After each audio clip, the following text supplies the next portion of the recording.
Viacão!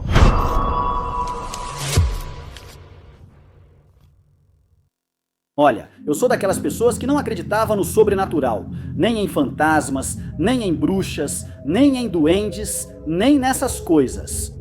Também não sou daqueles que vão muito à igreja, mas eu acredito que existe um Deus, e se existe Deus, também existe o diabo.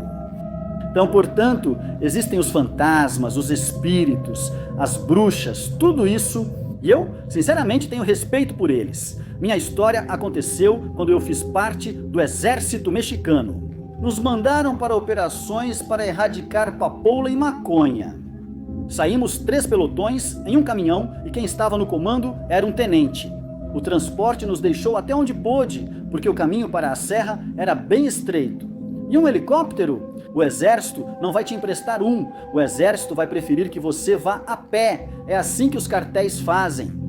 Eles escolhem lugares onde nem o vento chega, dificultando sua localização. E quanto mais complicado o terreno, melhor para eles. Damos por horas. Calor tão forte que nem a sombra alivia. Na frente, um cabo e seu esquadrão abriam caminho. Os demais vinham atrás, mais tranquilos, conversando ou levando mochilas. Eu tinha acabado de entrar, então ainda estava meio verde e não falava muito. Mas o cabo que ficou comigo era gente boa. Ele me explicava como me mover, como manter o passo, como acender uma fogueira. Por volta das 3 da tarde, chegamos a um rio e o tenente mandou acampar ali perto. Ele disse que a partir daquele ponto iríamos sair para as plantações e que ali iríamos dormir durante os dias que durasse a operação. Montamos o acampamento, checamos o perímetro e nos organizamos em esquadras. Na manhã seguinte começamos as patrulhas. Nossa tarefa era erradicar, arrancar planta por planta, fazer os feixes e empilhá-los. Outros juntavam lenha e com tudo pronto era hora de queimar. Mas era preciso fazer isso com cuidado, porque senão virava uma bagunça. Primeiro, as plantações iam embaixo e os troncos secos em cima para controlar o fogo. Se você fizesse ao contrário, as chamas subiam e os feixes saíam voando. E aí sim, adeus mata, adeus serra. E quando terminava de queimar, era preciso jogar terra ou até urinar em cima, se fosse necessário, para não deixar nenhuma faísca viva. Uma faísca pequena e em segundos começa um incêndio. Assim passamos vários dias, e como o rio era perto, íamos lá nos banhar após cada jornada. Servia para tirar o calor e o estresse, e também para brincar com a tropa. No meio de todos, um soldado agia estranho, sempre apressado, ao telefone e sem educação. Ele gritava tanto que até as vacas que estavam pastando por ali olhavam para ver para quem ele estava gritando. A gente só ria, mas o cara estava com um problema de verdade. Ele dizia que seu melhor amigo estava ficando com sua namorada e que só queria voltar ao batalhão para bater nele. Um dia, já quase terminando a missão, mandaram a gente para a penúltima plantação e foi aí que tudo começou. Quando chegamos entre os morros, vimos uma casa velha de pedra, sem janelas, nem de vidro nem de madeira. Só uma porta e um telhado de palha. O que nos assustou foi o que estava pintado: pentagramas, estrelas estranhas e um altar com velas pretas ao fundo. O tenente nos reuniu e disse: ninguém chega perto dessa casa. Acendam a fogueira longe e tenham cuidado hoje.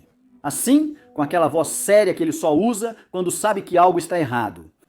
Iniciamos as queimadas com cautela, mas o soldado da ligação estava muito desesperado. Ele dizia que já íamos ficar mais um dia e que queria sair dali o quanto antes. Dava para ver que ele estava cheio de raiva acumulada.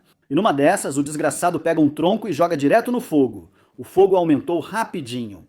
O cabo gritou para ele: tira isso, desgraçado, tira isso! E o cara puto da vida puxou com tanta força que espalhou faíscas para todo lado.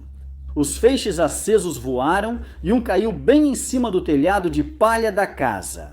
E então em segundos incendiou. O fogo começou devagar, mas depois se espalhou. O telhado desabou e todos só vimos como tudo ia queimando, não tinha nem como apagar. O cabo saiu correndo para avisar o sargento e o sargento foi avisar o tenente. E nós ficamos lá repreendendo o soldado. Ele gritava que a culpa não era toda daquele maldito ritmo, que desse jeito nunca íamos querer terminar tudo por causa daquela casa e acabaríamos ficando mais um dia. Ele até dizia que queria desistir só para poder voltar. Não sabíamos se ríamos ou nos preocupávamos, pois na verdade íamos bem devagar com o plantio. Tudo por segurança e para manter o fogo sob controle. E se a gente terminasse aquele dia com o penúltimo, podia continuar com o último e no dia seguinte voltar? Mas do jeito que a gente estava indo, era óbvio que íamos ficar mais um dia. O tenente chegou e deu uma bronca, mandando ele respeitar o que é dos outros e dizendo que ele não sabia o que fez. Depois ele mandou cobrir tudo com terra para não restar nada. Vigiem ele a noite toda, mas não quero ver nenhuma faísca, disse o sargento. Ficamos vigiando o fogo e lá estávamos nós com as mãos, jogando terra igual cachorro, garantindo que não sobrasse nada vivo. Jogamos terra e até urina por segurança. No acampamento estávamos cansados. Às vezes 2 ou 3 ficam para trás e não acontece nada. Nesse dia, eu estava no grupo de trás com mais 2 e vimos o soldado chamado parado, quieto, olhando para a serra. Pensamos que ele descansava. Ninguém falou nada, já que ninguém queria conversar com ele depois do que fez. Chegamos ao acampamento e cada um seguiu sua rotina. Tomar banho, comer, limpar a arma, dormir. O soldado não apareceu. 1 hora se passou, depois 2 e nada. O tenente perguntou por ele e mandou o sargento e o cabo procurá-lo. Eles levaram mais 3 soldados e o de saúde. Ligaram para ele, mas ele não atendia. Mais tarde, já de noite, dava para ver as lanternas na serra, os assobios, os gritos, mas nada. Os vigilantes deviam avisar se o vissem chegar. Eu me deitei, mas não fiquei muito tempo. De repente, comecei a sentir um frio estranho. Sério mesmo, cara? Eu não conseguia me mexer, suava muito e ouvia passos e sussurros, como se alguém andasse entre as casas do acampamento. Outros reclamavam, um gritava que não conseguia se mexer, outro dizia que alguém andava lá fora e os vigias não respondiam. Nós nos levantamos como pudemos, meio dormindo, e vimos. Lá estava o soldado no meio do acampamento de pé, com o uniforme completo, o rifle pendurado e a cabeça de lado, de costas para nós. Sussurrando coisas ininteligíveis, o sargento ordenou que chamassem os vigias. O rapaz da enfermaria correu até ele, segurou-o pelo ombro e o virou. E quando o virou, o soldado estava com os olhos completamente brancos, totalmente virados para trás, e desmaiou. Os vigias também foram encontrados caídos e inconscientes. Acordaram com tapas no rosto e álcool no nariz, todos tremendo. Alguém começou a rezar, outro a cantar "Deus está aqui", e vários diziam que era preciso fazer uma limpeza espiritual. Ninguém dormiu, todos queriam voltar para casa. E o soldado tinha uma expressão, um olhar vazio, como se já não quisesse mais viver. No dia seguinte, levantamos cedo, erradicamos a última plantação e voltamos para o batalhão. Nos deram 5 dias de folga, tudo parecia ter passado, mas poucos dias depois, o soldado começou a mandar mensagens para o grupo.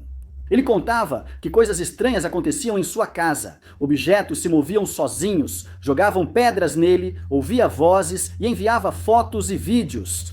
O soldado relatava por mensagens que coisas estranhas ocorriam em sua casa.